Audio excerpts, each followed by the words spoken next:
My sister begged for money to rent a house, and then turned my parents against me because she wanted more. I shocked everyone with the truth and cut them off. I've always been the one my family could lean on. Maybe it's because I'm the oldest, or maybe it's because I've always been the one who could keep my head above water.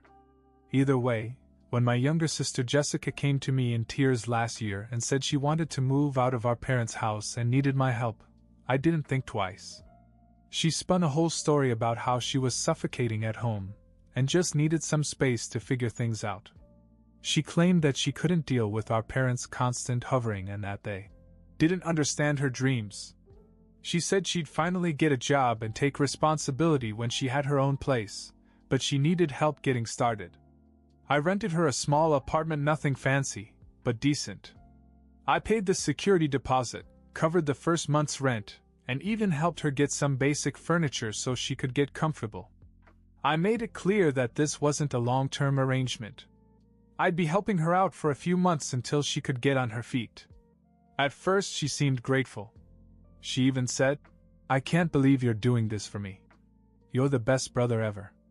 It felt good to help her out, and honestly, I thought this might be the push she needed to get her life together. But after a few months, I started noticing little red flags. She wasn't even trying to get a job. Every time I asked, she'd give me excuses. "Oh, the market's terrible right now." Or, "I've been so stressed, I just needed a break." Meanwhile, I kept paying her rent because she always had some reason why she couldn't cover it yet. The breaking point came in the 4th month. I was hit with an unexpected expense of my own, a car repair that wiped out some of my savings. I told Jessica that I couldn't cover her rent that month and that she needed to figure it out. She freaked out. Suddenly, her gratitude was gone and she was angry. "You're bailing on me," she said. "I can't believe you're leaving me like this." I told her it wasn't permanent, but she needed to step up and take some responsibility. She stormed off and I didn't hear from her for days. I thought maybe that would be the wake-up call she needed. I couldn't have been more wrong. Jessica didn't just disappear for a few days, she went silent for almost 2 weeks. I assumed she was trying to figure things out on her own, maybe even applying for jobs like she'd promised. I gave her space because I thought it was the right thing to do. Then my mother called. "Why are you being so cruel to your sister?" she asked, taking me completely by surprise. I had no idea what she was talking about, so I asked her to explain. Apparently, Jessica had gone to my parents sobbing, saying that I had abandoned her after forcing her into an apartment she couldn't afford. She claimed that I had promised to take care of everything and then abandoned her. "She's your sister, for God's sake," my mother said. "She's struggling, and you're just watching her sink." I couldn't believe what I was hearing. Jessica had spun the whole situation to make it seem like I'd pressured her to move out and then cruelly cut her off. I tried to explain the truth, that she had begged me for help and that I had supported her for months, but my mom wouldn't have it. "She's barely scraping by," she said. "She's looking for a job, but she's so overwhelmed. How could you just leave her like that?" It didn't take long for my father to chime in. He called me later that night and repeated the same story Jessica had told my mom. "You're supposed to be the responsible one," he said. "If she needed more time, why couldn't you just give it to her?" I was stunned. My sister wasn't just mad at me for cutting off financial help, she was out for blood. She'd painted me as the villain in front of our parents, and they believed her completely. To make matters worse, I found out that Jessica wasn't as overwhelmed as she claimed. Through a mutual friend, I learned that she spent most of her days hanging out with friends and partying. Apparently, she even bragged that she didn't have to worry about rent because her idiot brother was taking care of it. When I confronted her, she didn't even try to deny it. "Maybe if you hadn't stopped helping me, I wouldn't have had to go to them," she said with that smug look. "I had to survive, and you didn't care." It was as if she didn't see a problem with twisting the truth to get our parents on her side. But I wasn't going to let her ruin my reputation with them. That's when I decided to set the record straight. I decided to call a family meeting to clear the air. I figured if we all sat down and talked about it, I could explain everything and show my parents how much I had actually done for Jessica. I naively thought they'd understand once they heard the whole story. The meeting began with tension so thick you could cut it with a knife. My parents sat across from me in their living room, arms crossed, with Jessica sitting smugly between them. She wouldn't even look at me. I began calmly, laying out the facts. I told them how Jessica had begged me to help her move out, how I had rented the apartment and paid for everything for months.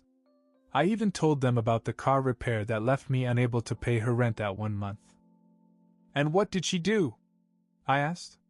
"Instead of stepping up like she promised, she went out with her friends and partied. She never even looked for work." Jessica gasped theatrically. "That's not true. You're just making things up to make me look bad," she said. "I told you I was trying, but you didn't care. You just wanted to get me out of your life." My mother immediately jumped to her defense. "You're being so harsh. She's your sister." She struggled, and you sat there and watched her fail. I couldn't believe it. I had receipts literally. I pulled out my phone and showed them screenshots of the rent payments I had made, the furniture orders, everything. "Look at this. Does this look like someone who doesn't care? I've been carrying these for months." But my father just shook his head. "It doesn't matter. If you knew she wasn't ready, you shouldn't have kicked her out of the house. You set her up to fail." Jessica wiped away fake tears. "See? He just wants to humiliate me. He doesn't care about the family." I felt like I was in the Twilight Zone. It didn't matter what proof I had or how much I'd done for them, my parents had completely bought into their lies. Then Jessica went for the jugular. "You're just mad because you couldn't control me anymore," she said. "That's why you stopped helping, so you could punish me. Admit it." I snapped. "Are you serious? You're the one who begged for help, and when I couldn't keep up, you turned everyone against me. You're not struggling, you're lazy." My mother stood up angrily. "Enough. We're done with this.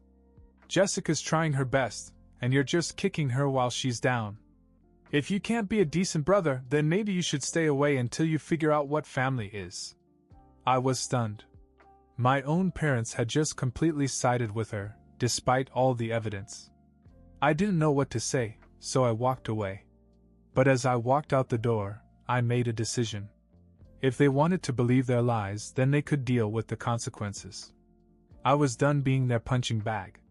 After that disaster of a meeting, I decided to take a step back. I stopped returning Jessica's phone calls and ignored my parents' attempts to guilt me into fixing things. I figured if they were so convinced she was the victim, they could handle her drama on their own. It didn't take long for Jessica to see that I was serious. A week after the meeting, I started getting texts from her. At first, they were passive-aggressive. "Thanks for ruining my life. I hope you're happy." Then they became desperate. "I can't pay the rent this month. What am I going to do? Are you really going to let me end up on the street?" I ignored them. I'd already done more than enough, and I wasn't going to enable her anymore. But I guess she underestimated just how done I was, because a few days later, my mom called me angry. "Jessica says she's being evicted," she yelled. "How can you let this happen? She's your sister." I remained calm. "She's an adult, Mom. If she can't afford the apartment, she needs to move out or get a job." "She's been trying," my mother insisted. "You know how tough things are right now." "Has she really?" I asked. "Because the last I heard, she was spending her days hanging out with friends and doing nothing." "Did she tell you that?" My mother hesitated. "She's under a lot of stress," she said, avoiding the question. "Stress?" I snapped. "I've been paying her rent for months. I bought her furniture. I gave her a chance to get on her feet, and she blew it. It's not my problem anymore." But my mother wasn't interested in logic. "You're letting your family down," she said. "You'll regret it." I hung up, angry. I wasn't going to let her manipulate me anymore. A week later, I got a call from my aunt, who's never been one to stay out of family drama. She told me that Jessica had moved back in with my parents, and was telling everyone in the family that I was a selfish, heartless brother who had forced her to live alone and then left her homeless. "Are you kidding me?" I said. "She begged me for help. I paid for everything. I even have proof." "Well, maybe you should show it to everyone," my aunt said.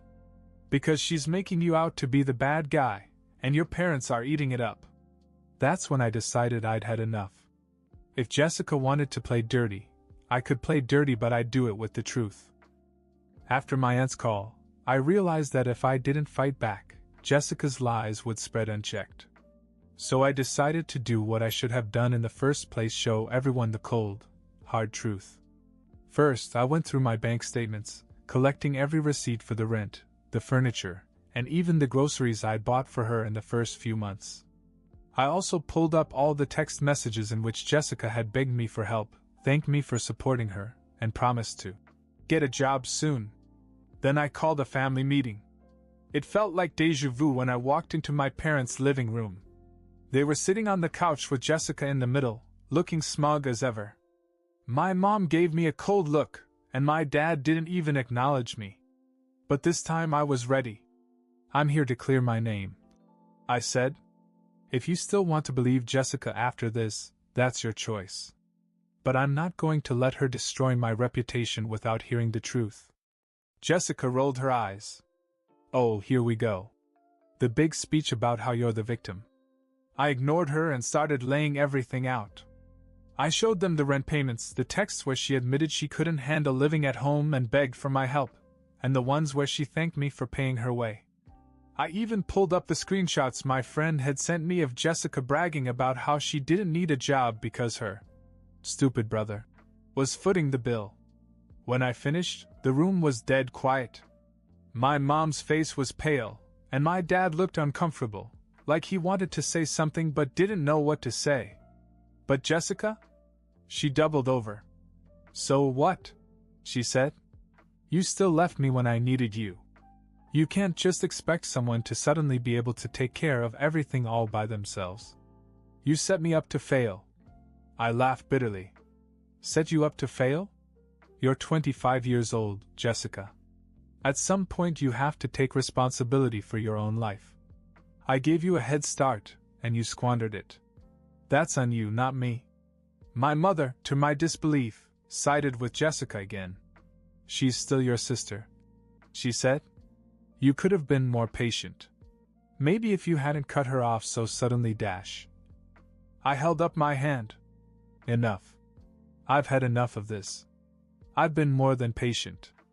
I've done more than enough.